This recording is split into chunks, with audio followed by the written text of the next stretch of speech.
ရုပ်အလားဆိုတာတတင်ကားလေးပါမကြ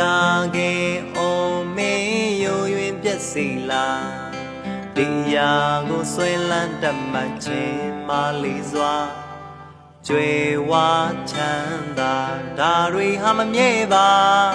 ရွှေငွေစိမ်များဖို့ထိုက်ချင်းထင်ကြ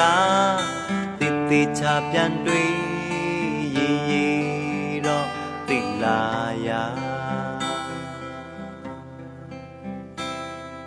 လူဘဝတို့ကြုံလာချိန်လေးမှာသူငါစင်တန်းစင်ကန်တို့နေကြတနာစီရာဆွဲမိုက်မမိလေးစွာအိုဒုက္ခအဖြစ်ပြန်မြန်လွယ်အရာရာတိုင်းဟာအချိန်တို့အတွင်းပျက်စီးရလေတာဒါသင်္ခါရတရားမို့မတ်ပါနေစာ